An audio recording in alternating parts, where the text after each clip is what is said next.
sauvage sur Europe 1. 16h-18h. Mathieu Noël.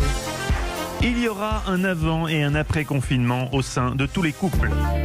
Alors qu'il y a 2 mois à peine, vous n'aviez qu'une hâte le soir, retrouver l'être aimé sur le pas de la porte et vous jeter dans ses bras en lui hurlant « je t'aime » en 5 langues différentes. Aujourd'hui, à l'heure des câlins, la communication se fait un peu plus compliquée. T'es tendu comme une crotte. Mais non, je suis pas tendue. Si je te dis que t'es tendu, t'es tendu. C'est pas entendu que je suis pas tendu. Je dis t'es tendu, Natacha. C'est tout. Tu me dis oui, Claudie, c'est vrai, je suis tendu.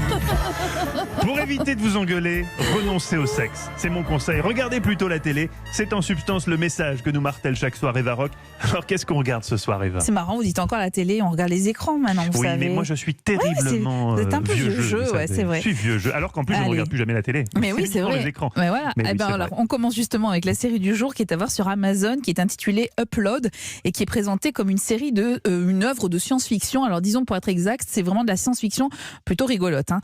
On est en 2033, il y a des entreprises qui vous proposent de vous uploader. Ça veut dire quoi? Ça veut dire rejoindre après votre mort un monde virtuel qui est plus ou moins luxueux en fonction de vos moyens. C'est ce qui arrive à Nathan. C'est un très beau jeune homme. Il a été victime d'un accident de voiture autonome. Il se retrouve à Lakeview, donc le paradis des uploads, grâce à sa petite amie, elle qui est toujours vivante et qui a décidé de lui offrir cet au-delà. Et dans ce nouveau monde, Nathan, il est guidé par une sorte d'ange gardien. C'est Nora. Elle est bien vivante. C'est une salariée exploitée par une des entreprises funéraires. Dialogue entre eux. Ok, vous êtes parfaitement connectés maintenant.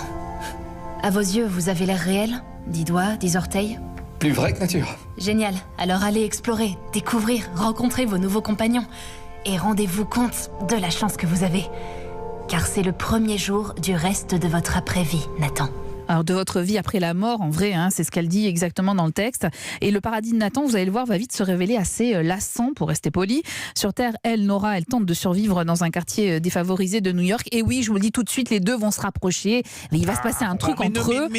Non, mais si, je peux vous le dire. Non, mais je peux vous le dire. Alors, surtout, ce qui est fou, c'est que c'est possible, en fait, parce que les nouvelles technologies permettent des trucs de dingue, aller rendre visite aux morts, donc avoir des relations sexuelles avec eux, grâce à d'étranges combinaisons. Dans la vie réelle, par exemple, votre corps est scanné à l'entrée des magasins, histoire de vous indiquer la taille exacte des vêtements, mais aussi des préservatifs. Vous pouvez pas tricher en disant je vais prendre extra large. Non, monsieur. Il vous faut les préservatifs qui est un peu plus petit.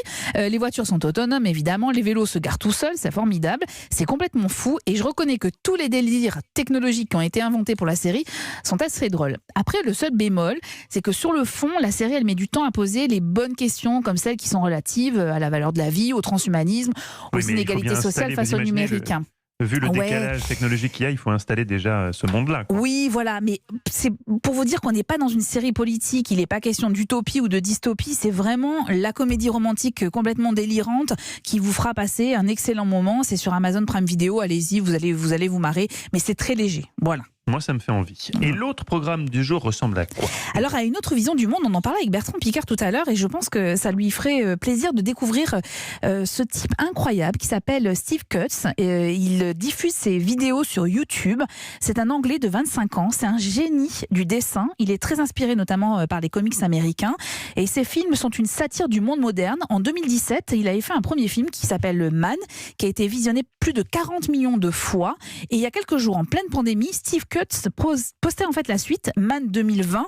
Il faut que vous imaginiez une planète luxuriante avec cette petite musique. On découvre tous les animaux de la planète qui seraient heureux, qui cohabiteraient ensemble intelligemment. Et puis, au fur et à mesure de la musique qui va gagner en gravité, eh bien, le film gagne aussi en gravité avec l'urbanisation, la bétonisation, et puis, il faut le dire, la connerie de l'homme. Je vous conseille tous les films de Steve Cutts, c'est à découvrir gratuitement sur YouTube. Ce sont des œuvres d'art qui interrogent vraiment sur l'état de la planète. C'est remarquable. J'adore cet illustrateur. Vraiment, découvrez cet univers incroyable.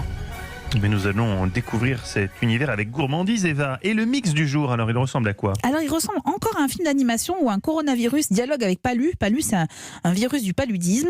Et puis vous allez aussi entendre Mathieu Madénian qui martyrise les enfants des voisins. Toujours, mais oui, la date, mais écoutez le chantage. Écoutez le chantage dont l'humoriste est capable. Palu, Ouais, Corona. t'as vu ce que j'ai fait? J'ai enfermé les gens, j'ai mis l'économie par terre. Partout on a peur de moi. Le monde est à mes pieds, Palu. Alors, je vais t'expliquer qui je suis vraiment, mon petit virus. J'étais là au temps des pharaons. Oui, bon. Ça fait un siècle qu'on cherche un vaccin contre moi. Ah oui. Je tue 400 000 humains par an. Des milliards depuis que je suis là. Ah ouais, quand même. Et le truc le plus efficace pour me combattre... C'est la moustiquaire. Avant de faire du babysitting, je faisais du stand-up. Vous voulez me voir? Oui. Regardez, c'est là. À promo, j'ai fait, je crois, une des dernières du Grand Cabaret de Patrick Sébastien. Vous connaissez, vous êtes jeune, le Grand Cabaret de Patrick Sébastien. Le concept, je vous raconte, en gros, t'as des mecs en costard qui regardent des Chinois qui volent. C'est un petit peu ça. Tu fais, putain, ils font pas que des Nike. Alors... Ça vous fait rire? Ce que je vous raconte est vrai. Leclerc. Tu dis que je fais rire, aura des granolas. Tu sais que ça m'a... Tout ça pour les granolas? Ta mère, c'est une pute, voilà. Ah, il y a eu un gros mot là. Les enfants qui se mettent à rire parce qu'il leur a promis un granola. Mathieu Madénian qui nous régale toujours aussi avec ses exceptionnel. vidéos, voilà, exactement, que vous retrouvez notamment sur Facebook. Très bon mix, Eva. Un mix qui m'a bien fait rire et qui me rend le confinement plus léger. C'est exactement ce qu'on lui demande. Merci Eva et merci à Sébastien Bordenave qui le prépare avec vous. Europe 1.